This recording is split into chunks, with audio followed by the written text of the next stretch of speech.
주보에는 제목이 조금 다르게 나와 있습니다만 읽고 또 말씀을 준비하는 가운데 이 제목이 합당할 것 같아요. 한번 따라 하십시다. 다시 사람을 품는 다윗. 조금 전에 제목이 나왔는데 다시 사람을 품는 다윗이라는 제목입니다. 이걸 염두에 두시고 말씀을 들으시면서 은혜와 도전을 받았으면 좋겠습니다. 우리가 안 싸우고 살면 얼마나 좋겠습니까? 싸운다 할지라도 싸울 때마다 이기면 얼마나 더 좋겠습니까? 그런데 그런 일은 우리 인생에 있을 수가 없겠죠. 왜 우리의 삶에 싸움이 있는가? 하나님께서 우리 사이에 왜 갈등을 허락하시는가? 때로 하나님께서요, 내가 안 싸우고 싶어도 싸움 가운데로 몰아내실 때가 있습니다. 그래야 우리가 하나님을 찾기 때문에, 그래야 우리가 그 갈등과 싸움을 통해서 한번 따라합시다. 성숙할 수 있겠기 때문에 이게 참 중요합니다. 이게 우리가 다윗의 생애를 통해서 살펴봐야 될 핵심이고 요점인 것입니다. 아들 압살롬이 반역을 일으켰고 이제 접전이 있었고 결국 이제 이 반란군이 실패를 했습니다. 압살롬이 죽었죠. 그죠? 이제는 이스라엘의 내전이 종식이 되어진 것입니다. 그런데 이 내전이 종식되었음에도 불구하고 다윗 왕의 관심은 전쟁의 승리에 있는 것이 아니라 아들 압살롬의 안위에 있었습니다. 그런데 그 아들 압살롬이 죽었다는 소식을 접하고요. 자기 군대가 이겼음에도 불구하고 대성통곡하는 것을 볼 수가 있습니다. 앞서 다윗은 새 천부장에게 소년 압살롬을 좀 더럽게 대해달라고 부탁을 했습니다만 요압이 대롱대롱 머리카락이 상수리 나무에 걸려있는 압살롬을 발견하고 그죠? 창으로 심장을 찔러 죽여버린 것을 우리가 잘 알고 있습니다. 전쟁엔 이겼는데 이로 말미암아서 완전히 다윗의 군대는요 마치 초상집처럼 되고 말았습니다. 그러니까 개선 장군인 요압이 다윗 왕에게 아주 볼멘 소리를 하는 것을 볼 수가 있습니다. 기분이 나빴어요. 그냥 감정을 여과 없이 그대로 다윗 왕에게 퍼붓는 것을 볼 수가 있어요. 왕을 해박합니다. 참 왕이 딱한 입장이 되었습니다. 이런 상황 가운데서 왕이 내전 이후에 국정을 어떻게 수습하는가를 한번 우리가 좀 살펴보려고 합니다. 간단합니다. 원리는. 정면으로 대드는 요압을 품습니다.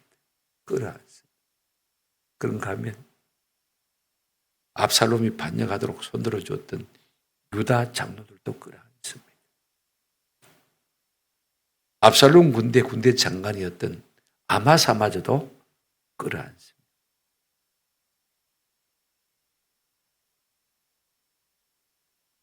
전쟁을 통해서 다윗은 점점 성숙한 사람이 되어가고 있는 것을 볼 수가 있습니다. 오늘 이 다윗의 모습을 통해서 우리가 좀 은혜와 도전을 받았으면 좋겠다 싶은 생각이 듭니다. 첫 번째로 우리가 생각할 것은요. 한번 더 합시다.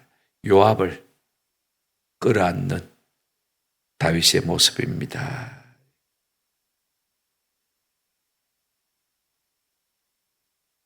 다윗의 군대가 압살롬의 군대를 이겼음에도 불구하고 다윗은 압살롬의 죽음 소식을 듣고요. 방성대고합니다. 여러분 자식 잃은 자의 슬픔은요. 어떤 말로도 위로가 안 되는 슬픔입니다. 자연히 시간이 지나가야만 치유될 수 있는 것입니다. 왕의 거칠 줄 모르는 슬픔을 한번 우리가 살펴보십시오. 1절 보십시오.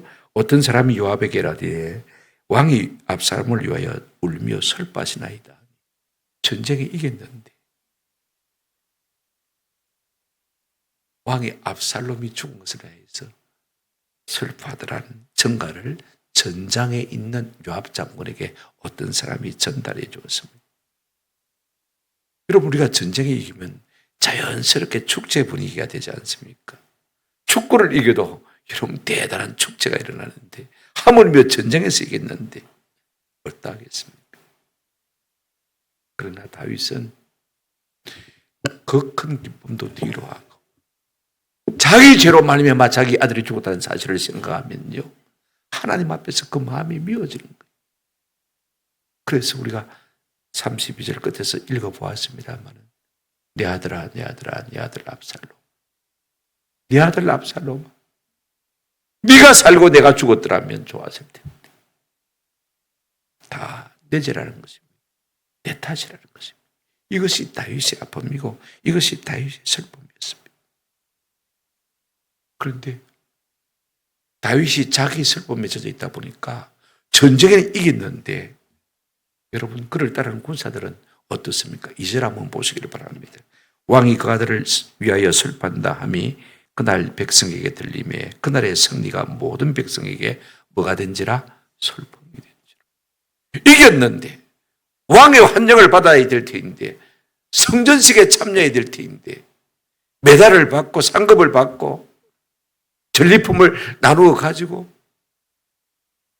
함께 그것을 나누며 즐거워하는 축제가 되어야 될 테인데 왕이 울고 자빠져 있으니까 말입니다. 그들의 승리가 오히려 뭐가 됐다고요? 슬픔이 되었다. 참 희한한 현상이 일어나는 것을 볼 수가 있습니다. 3절 보시기를 바랍니다. 그래서 전쟁에서 이긴 병사들이요, 본무도 당당하게 승리의 행진을 하고 마라임 성에 들어온 게 아닙니다. 3절 한번 보실까요? 그날의 백성들이 싸움에 쫓겨 부끄러워 도망함 같이 가만히 성읍으로 들어가니라. 전쟁에 이긴 들 뭐합니까? 왕이 지금 아들 죽은 것으로 해서 대성통곡을 하고 있는데 마땅히 격려하고 축하하고 포상하고, 그죠? 휴가를 보내줘야 될 왕이 말입니다. 저러고 있으니 기가 차. 그래서 백성들이 가만이란 말은 간합이란 말입니다. 도둑질하지 말라 할 때 간합이란 말을 썼거든요. 무슨 말이냐면 마치 도둑놈이 성에 들어오듯이 살그머리 왕이 울고 자빠졌으니까 말입니다.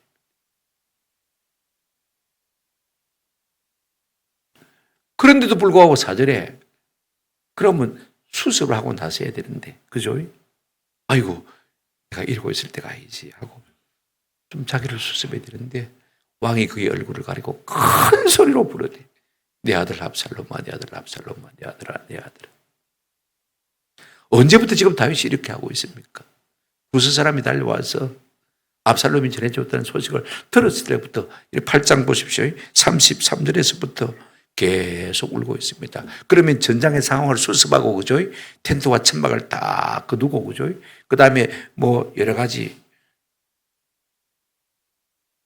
전쟁 물자를 수습해서 다시 성으로 돌아오면 적어도 24시간은 안 걸리겠습니까? 그죠? 24시간이 넘었는데도 불구하고 다윗이 계속 울고 있다는 말인 것입니다. 왜 그렇게 슬퍼하는 것입니까? 내 죄 때문에 아들이 죽은 것을 생각하면요, 하나님 앞에 죄송해서 견딜 수가 없는 것입니다. 그런데 가장 측근에서 다윗의 마음을 가장 잘 이해될 이 요압 장군의 은행 그 태도를 우리가 한번 살펴보십시오. 여러분, 요압은요 다윗의 조카입니다. 다윗의 신복입니다. 입에 해 같은 사람입니다. 그런데 전쟁에 이겼음에도 불구하고 방성되고 함으로 말미암아 승리의 환호에 찬물을 끼얹는 이 다윗의 태도가 요압은 마음에 들지 않았던 것입니다. 짜증이 난 것입니다. 그리고 이런 상황에서 왕의 마음을 되돌릴 수 있는 사람은 누구밖에 없습니까? 요압밖에 없어요. 누가 왕에게 가서 솔직하게 직언을 하겠습니까? 5절 보시길 바랍니다. 이렇게 승리의 날에 다윗이 징징거리며 울고만 있으니까 5절에 요압이 왕에게 들어가서 이런 말을 합니다. 요압이 집에 들어가서 왕께 말씀드리되 왕께서 오늘 왕의 생명과 왕의 자녀의 생명과 처첩과 비빈들의 생명을 구원한 모든 부하들의 얼굴을 부끄럽게 하시니라고 말하고 있습니다. 지금 왕이 돼가지고 말입니다. 자기 슬픔의 감정에만 젖어 있는 이 왕을 보고 이인자인 요압 장군이 직언을 합니다. 직설을 하는 것이죠. 왕이시여. 만약에 우리가 전쟁에서 졌다면 어떻게 되겠습니까? 왕의 생명은 물론이고 왕의 자녀의 생명과 처첩과 비빈들의 생명이 끝이 났을 것입니다. 어느 정도는 과장이죠. 압살롬이 이긴들 다윗 왕만 죽었지 그 다음 사람들은 관심을 가졌겠습니까?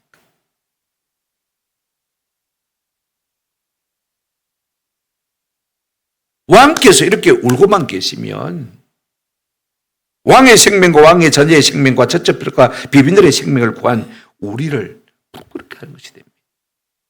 우리가 도리어 부끄럽지 않습니까? 하고 일침을 놓는 것을 볼 수가 있습니다. 왕이 지금 슬퍼만 하는 것이 왕의 군대를 갖다가 수치스럽게 하는 처사를 하는 것입니다. 그러면서 6절에 이렇게 말하고 있습니다.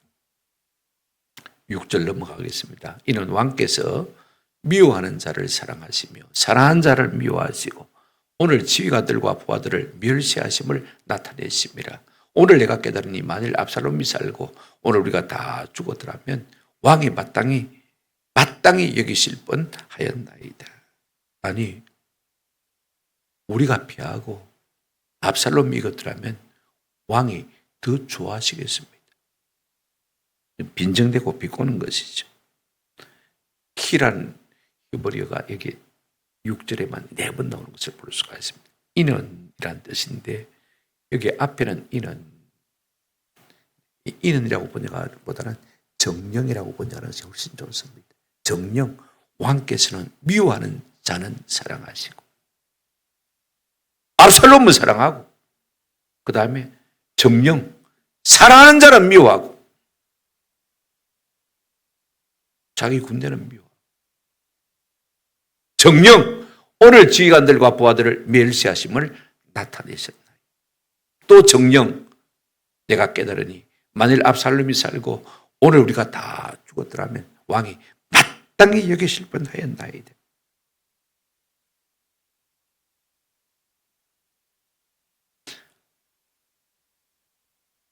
자기 수하의 군대의 승리는 한중이 없고 아들 압살롬의 죽음 때문에 슬픔만 하는 이 다윗을 보고 이인자인 요압이요 따끔하게 한마디 하는 것을 볼 수가 있습니다.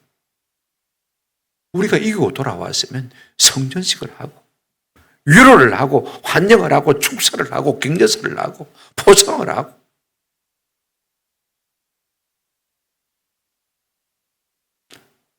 그렇게 해야 되는데 그렇게 하지 않는다는 것입니다. 그럼 우리가 다 죽었어야 왕의 마음이 좋겠습니까? 지금 그렇게 말하는 것을 볼 수가 있습니다.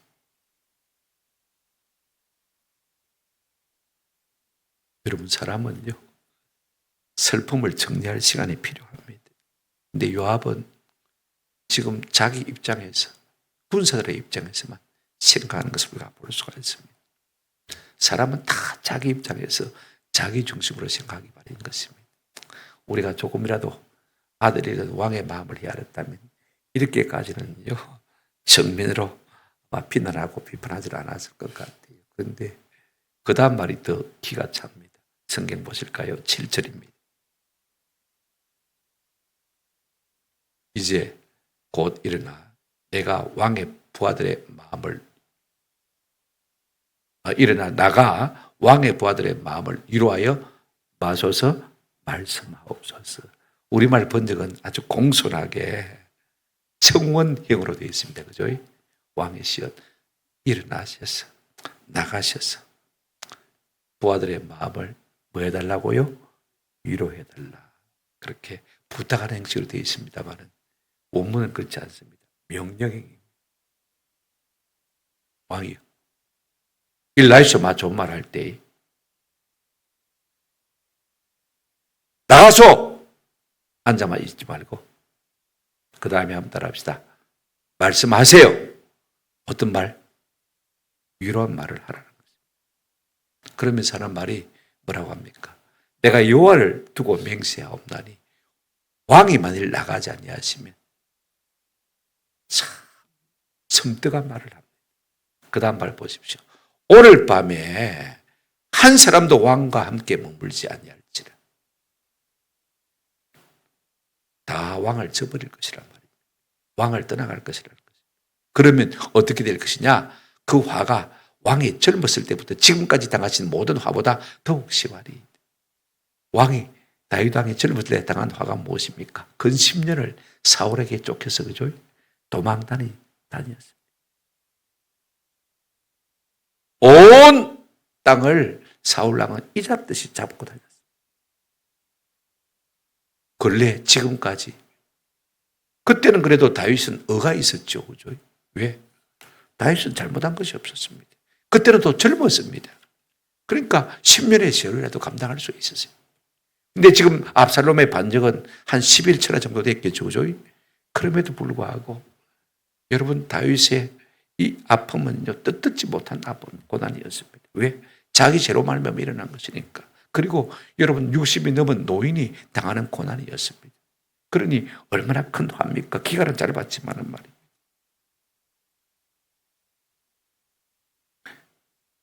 그래서 요압이 다윗 왕에게 뭐라고 하냐면 지금 이 화보다도 더 큰 화를 당할 것이다. 이걸 전문용어로 한번 따라합다. 협박. 신하가요, 세상에 왕을 두고 협박을 하고 있어요. 군대 용어로 말하면 뭡니까? 상관한테 대드는 것 갖다가 뭐라고 그래요? 군대 안 갔다 와서 잘 모르겠죠? 한번 따라합시다. 하극상. 하극상이라고.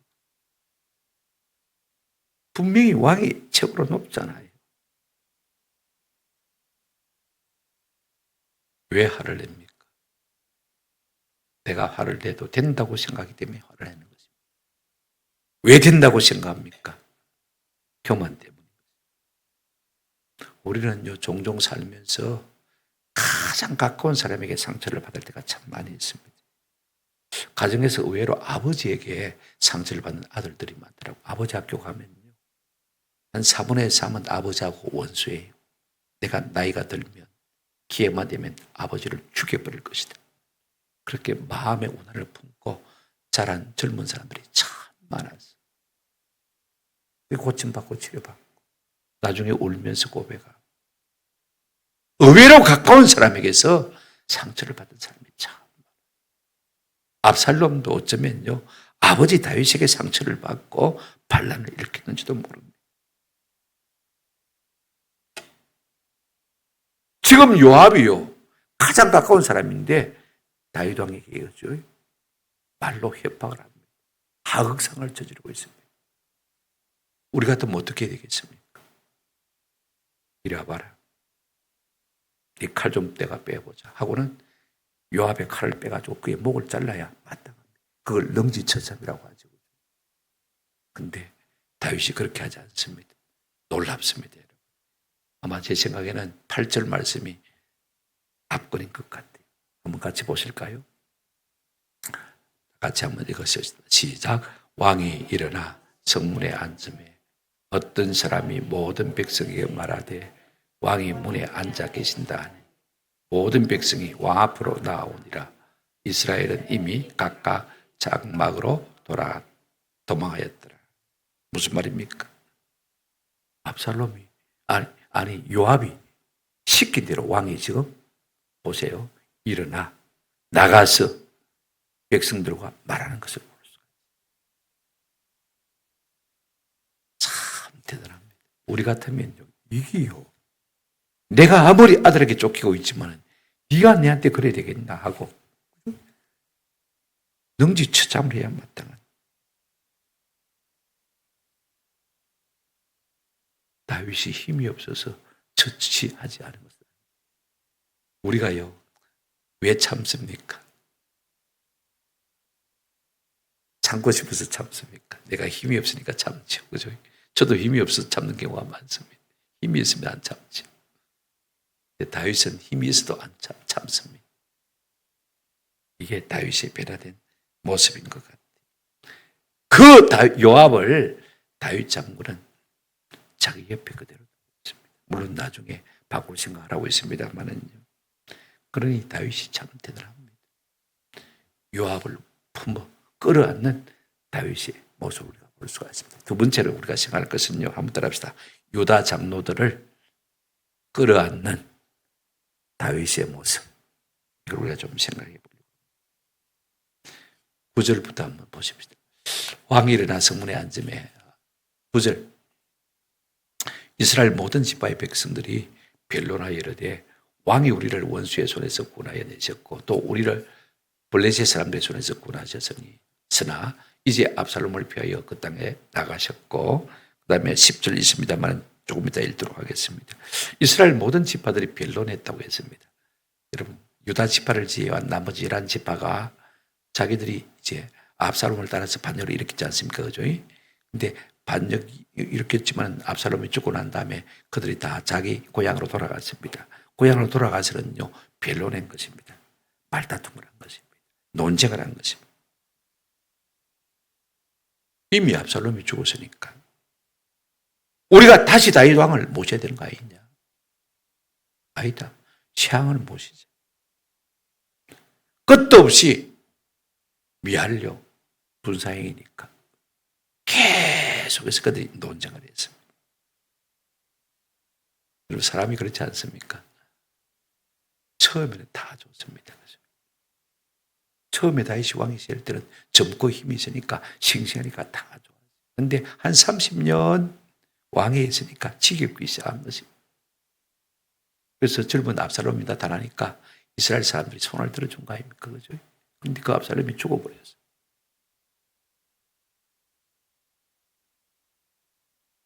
압살롬이 젊고 잘생겼으니까 혹하는 말도 잘하거든요. 자기 마음을 잘 간질러 주거든요.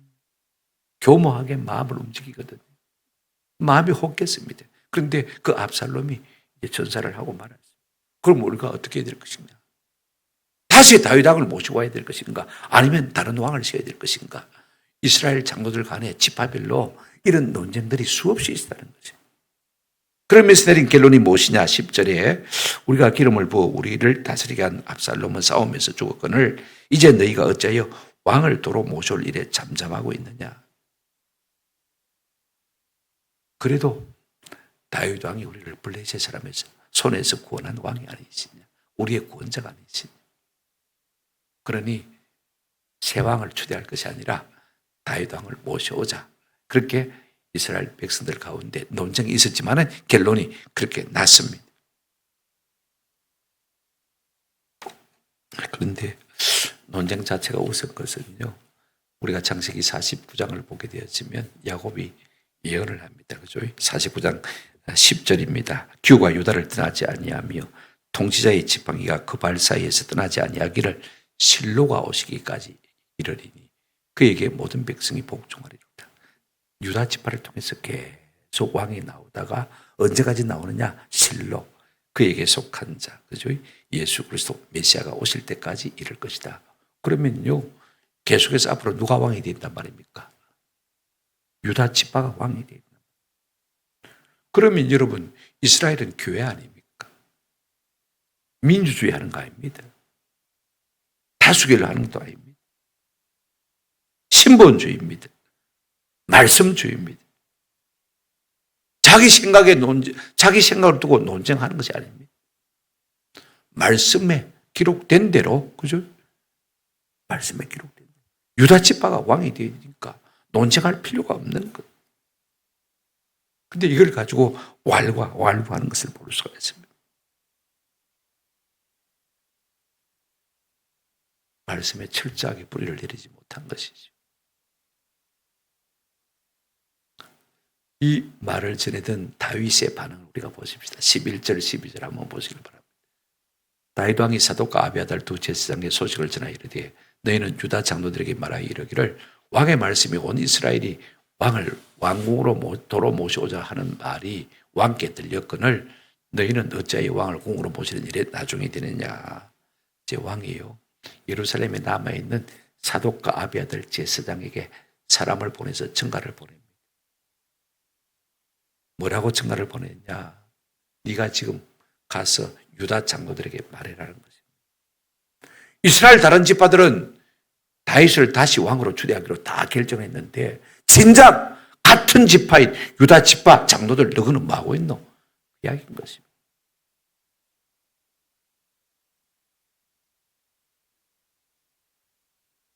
여러분 생각해 보십시오. 이 일에 가장 앞장서야 될 지파가 누구 지파입니까? 유다 지파입니다.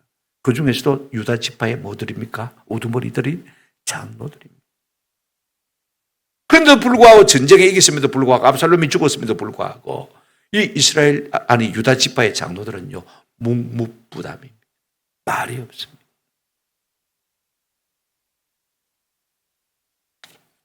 왜 말이 없습니까? 그들의 잘못 때문입니다. 여러분 압살롬이 반역을 일으킨 장소가 어디예요?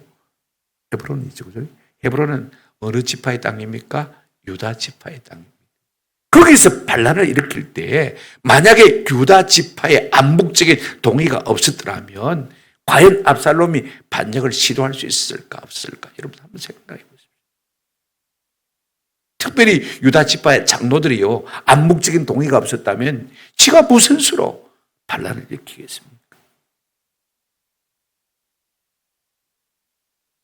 그러니까 압살롬이 왕이 되는 일에 암묵적인 동의를 했던 사람이 누굽니까? 유다 지파 가운데서 유다 지파의 누구예요? 장로들인 것입니다. 다윗은 이걸 다 알고 있습니다. 이것이 그들이 압살롬이 죽었음에도 불구하고 다시 다윗을 왕으로 선뜻 모셔오지 못하는 이유인 것입니다. 왜냐하면 그들이 너무 세게 압살롬에게 달라붙어 있었기 때문인 것입니다. 만약에 다시 다윗이 왕으로 복직한다면 그들은 다 숙청감입니다. 맞습니까? 그렇지 않습니까? 그러니까 지금 제일 입장 곤란한 사람들이 누구냐면 유다 지파의 장로들입니다. 이러지도 저러지도 못하고 있는 거예요. 압살롬의 반란이 헤브론에서 일어났고 그들이 압살롬의 반란을 음으로 양으로 도왔기 때문입니다. 그들이 묵인하지 않았다면 압살롬이 반역을 일으킬 수가 없는 것이죠. 그러니까 다윗을 다시 왕으로 모신 일에 앞장서야 할 유다 지파 그것도 유다의 장로들이 입을 싹 닫고 있는 것입니다. 입에 비게라도 할 말이 없는 것이죠. 그런데 여러분 이 침묵을 누가 깨뜨리느냐? 다윗이 먼저 깨뜨린 것을 볼 수가 있습니다. 사독과 아비아달 제사장을 보내어서 뭐하고 있는데 빨리 나를 복직하는데 너가 앞장서라는 것입니다. 너가 유다 지파하고 너가 유다 지파의 지도자인 11절 하반절 보십시오. 왕의 말씀이 온 이스라엘 이 왕을 왕국으로 도로 모셔오자 하는 말이 왕께 들렸거늘 너희는 어찌하여 왕을 궁으로 모실 일에 나중이 됐냐. 다른 이스라엘 지파들은 다 결정해놨는데 너는 지금 뭐하고 있노? 그 말하고 있는 것을 볼 수가 있습니다. 왜? 너가 골육지친 아이가. 여러분 왜 먼저 다윗이 늦지 쿡 찌르는 것입니까? 먼저 말을 꺼내는 것입니까? 여러분 유다 장로들은요 지금 입이 벗겨 있어도 다윗에게 무슨 말을 건넬 수 있습니까 없습니까? 자기들이 한 꼬라지가 있으니까 그죠? 말 못합니다. 우리는 어떻게 생각합니까? 네가 잘못했으니까 네가 내한테 와서 미안하다고 해야 내가 말을 걸지. 이것이 우리 일반적인 생각입니다.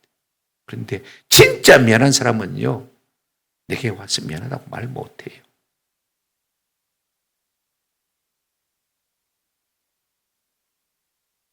내가 당한 사람이 앞으로 우리 잘해보자고 손 내미는 게 참 중요합니다. 아니, 네가 잘못했으니까 네가 내한테 잘못했다고 해야지 내가 말을 걸지. 우리는 그렇게 생각합니다. 그죠? 근데 그게 쉽지가 않습니다. 지금 다윗은 사독과 아비아들이라는 두 제사장을 통해서 입도 뻥긋하지 못하고 있는 이 유다의 장로들에게 말입니다. 누구 뭐하고 있는데?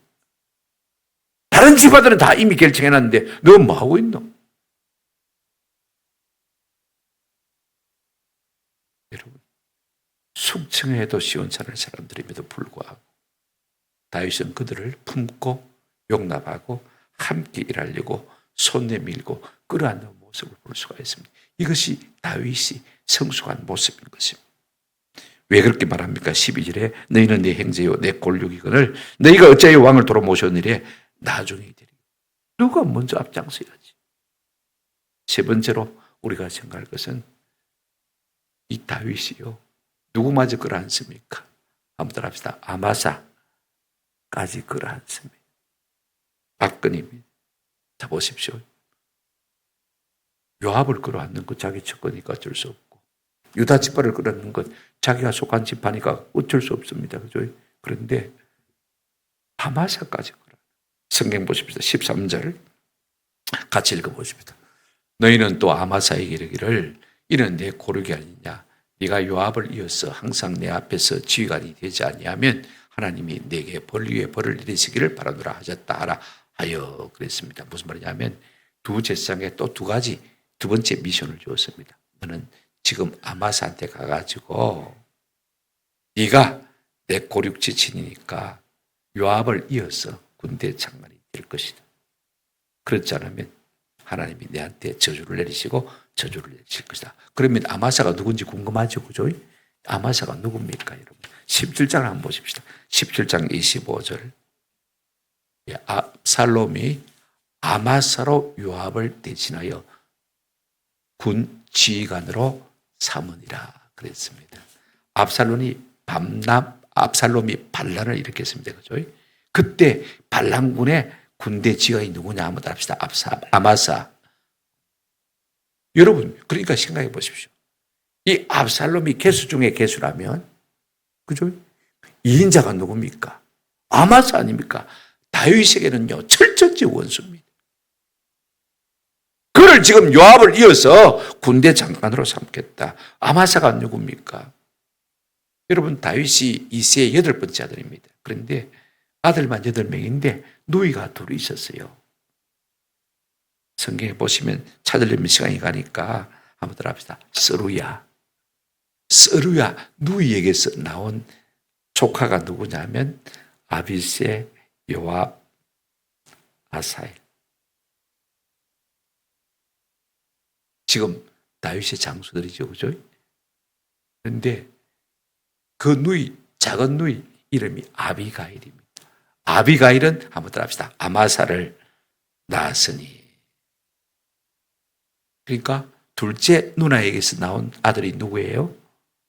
아마사. 그러니까 다윗에게는 뭐가 되어집니까? 조카가 되어집니다. 그런데 그가 누구 편을 들었습니까? 포종사촌이 압살롬의 편을 들었어요. 그의 군대 장관이 되는 거죠. 그러면 우리가 객관적으로 따지면 다윗의 철천지 원수입니다. 그런데 압살롬이 죽고 난 다음에 아마사를 요압을 이어서 군대 장관으로 삼으려고 하는 것을 우리가 볼 수가 있습니다.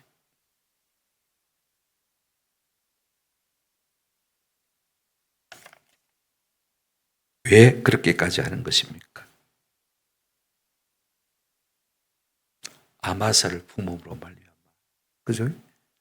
아마사와 함께 반란 편에 있었던 모든 군대를 뭐하게 되어집니까?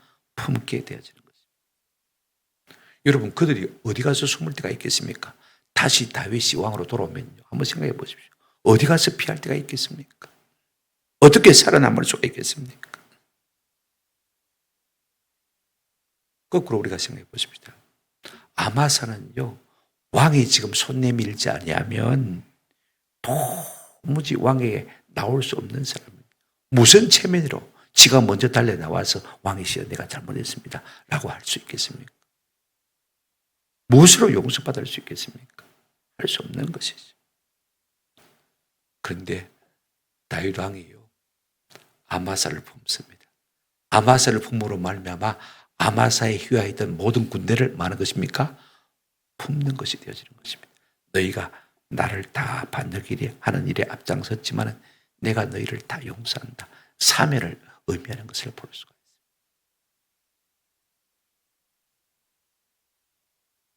대단하지 않습니까? 이게 쉽겠습니까? 내가 너희 때문에 개고생했는데 이 인간들을 내가 우리 같으면 그냥 살려두겠습니까? 말씀을 정리합니다. 그러면 정치라는 것은요 백성의 마음을 얻는 것입니다. 마음을 얻는 것이 무엇이냐? 결국은요 원수를 끌어안는 것입니다. 나와 다른 사람들을 끌어안는 것이 사람들의 마음을 얻는 것. 하나님도 우리를 끌어안았습니다. 로마서 5장 6절, 8절, 10절에 보면 우리가 아직 연약할 때 8절에 보시면 우리가 아직 죄인 되었을 때 10절에 보면 우리가 하나님과 뭐 되었을 때? 원수 되었을 때. 그럼에도 불구하고 하나님이 예수님을 통해서 우리를 품으신 거예요. 끌어안은 거예요. 지금 다윗이 요압을 끌어안고 유다 지파의 장로들을 끌어안고 아마사를 끌어안는 것은요 대단한 승리인 것입니다. 어쩌면 압살롬을 이긴 것보다도 훨씬 더 큰 승리인 것입니다. 그 결과로 어떤 일이 일어나느냐 여러분 14절 한번 보시길 바랍니다. 이렇게 품고 끌어안았더니 어떤 일이 일어났습니까? 14절 같이 읽겠습니다. 시작. 모든 유다 사람들의 마음을 하나같이 기울게 하며 그들이 왕께 증가를 보내어 이르되 당신께서는 모든 부하들과 더불어 돌아오소서 한지라. 보십시오. 모든 유다 사람들의 마음이 뭐같이요? 하나같이 한 사람같이 다윗에게로 온전히 기울어졌습니다. 품고 품으니까 그 마음이 녹아진 거예요. 여러분 유다 지파가 이스라엘 12지파 가운데서 그죠? 가장 인구수가 많지 않습니까? 그죠? 우리가 민수기 마지막 부분을 보게 되어지면 한 9만 정도 되었죠. 유다 지파. 다른 지파는 2만, 3만, 4만, 5만 그 정도밖에 안 되는데 가장 인구가 많습니다. 인구의 절정기가 언제냐? 솔로몬 왕 때입니다. 하늘의 별과 같이 바다의 모래와 같이 인구가 많았다고 표현하고 있는 것을 보면 이스라엘 인구의 절정기가 아마 다윗 왕 직후인 누구요? 솔로몬 왕 때였어요. 그러면 한 20-30만은 적어도 안 되었겠네요. 생각해 보십시오. 이스라엘 12지파 가운데서 가장 덩치 큰 유다 지파의 마음이 하나같이 다윗에게로 똘똘 뭉쳐서 그 마음이 다윗에게로 뭐였습니까? 돌아왔습니다. 무엇의 결과입니까? 한번 따라합시다. 품은 결과, 끌어안은 결과인 것입니다. 먼저 손 내밀고 먼저 끌어안고 품어주니까 유다 지파의 마음이 한 사람의 마음같이 하나가 되었다고 했습니다. 그러면서 14절 하반절에 보시면 그들이 왕께 청가를 보내 이르되 당신께서는 모든 부하들과 더불어 말아 돌아오소서. 우리가 다시 왕으로 옹립하겠다. 이것이 용서의 힘입니다. 이것이 끌어안음의 힘인 것입니다. 자기를 대적한 자도 원수로 삼지 않고 자기 편으로 만든 자가 받는 축복입니다. 우리가 용서하기가 참 죽기만큼 어렵지만요. 용서하고 나면 그 열매가 너무 답니다. 용서받은 사람이 내게 가져오는 복이 더 큽니다. 그래서 용서가 힘입니다. 용서를 받았으니까. 죽을 죄인이 용서를 받았으니까. 그죠? 어떻게 하겠습니까? 죽으라고 충성하겠죠. 내가 미워하는 것보다 용서하는 것이요. 훨씬 더 이익이라는 사실을 우리가 성경을 통해서 배우게 되는 것입니다. 나머지 이스라엘의 11지파는 결정만 해놓고 아직 실행에 옮기지도 못하고 있는데 지금 그들이 마음에 딱 결단하는 순간에 화끈하게 왕을 모셔오겠다고 1등으로 나서는 것을 볼 수가 있습니다. 여러분 우리가 사람을 얻으려면요 내가 저 인간 곁에 둬서 되겠나 하고 내치고 싶은 순간이 있을 것입니다. 그때 한번 눈 지그시 가는 것입니다. 저 인간 봐라. 내가 전에 한번 봐줬는데 또 저러나. 그때 다시 한번 더 많은 것입니까? 지그시 눈을 감는 것입니다. 끌어안는 것입니다. 이것이 우리의 삶의 능력이 될 줄로 믿습니다. 그런데 우리는 어떻게 합니까? 말은 용서했다고 했지만요, 막상 그 인간 보면요, 얼굴이 굳어집니다. 말을 버벅거립니다. 용서 안 한 것이지. 여러분, 다윗은 자기 코가 하나님 앞에 석자였습니다. 내가 하나님 앞에 용서받아야 될 인간인 것입니다. 중요합니다, 여러분. 이거 하셔야 돼요. 나도 하나님 앞에서 뭐다? 죄인임을 깨달은 것이 참 중요해요. 우리 예수님 마태복음 7장 2절에 이렇게 말씀하셨습니다. 너희가 헤아리는 그 헤아림으로 너희가 헤아림을 받을 것이니라 그랬습니다. 내가 다른 사람을 어떻게 헤아리냐에 따라서 하나님도 나를 그렇게 취급하실 것이라고 말했습니다. 내가 다른 사람을 끌어안으면 하나님도 나를 끌어안아 주실 것이지만 내가 틀렸다고 배척하고 밀어내고 수가 틀리면 나도 너를 그렇게 갚을 것이다 라고 말씀하신 것입니다. 결국 내가 심은 대로 거두는 것입니다. 아멘? 그렇습니다. 내가 사랑하고 내가 용납하고 내가 품으면 나도 하나님 앞에 죄인인데 하나님께서 내 하는 태도를 보시고 나를 긍휼히 여길 것이라고 말씀하고 있는 것을 볼 수가 있습니다. 여러분, 다윗도 자기 코가 석자 아닙니까?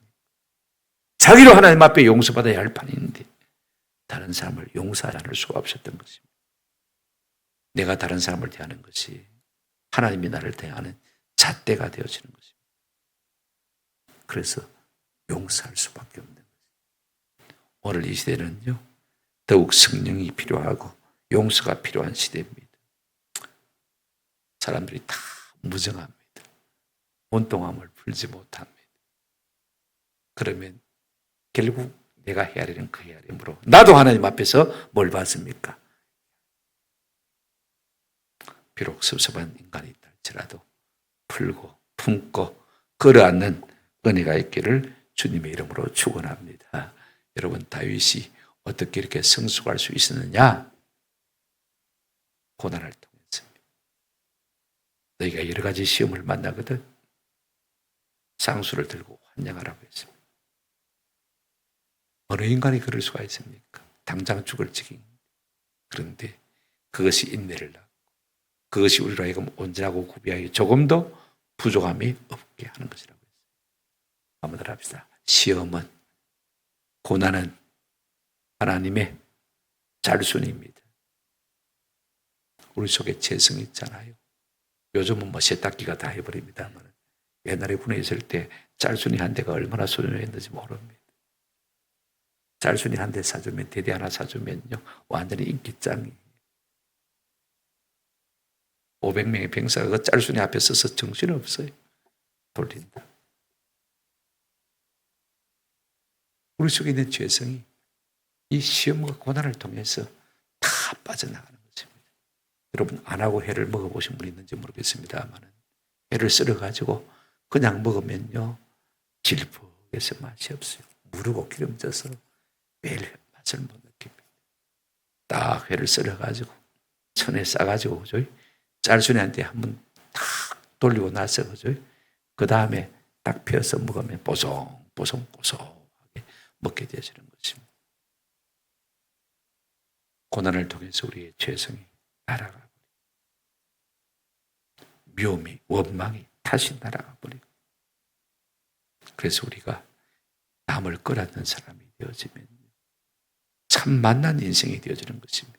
다윗 같은 사람이 되어질 수 있는 것입니다. 이와 같은 은혜가 우리 가운데 있기를 주님의 이름으로 축원합니다. 아멘. 말씀을 생각하시면서 우리 찬송 한 장 417장입니다. 주 예수 넓은 품에 우리도 넓은 품이 되었으면 좋겠습니다. 417장입니다.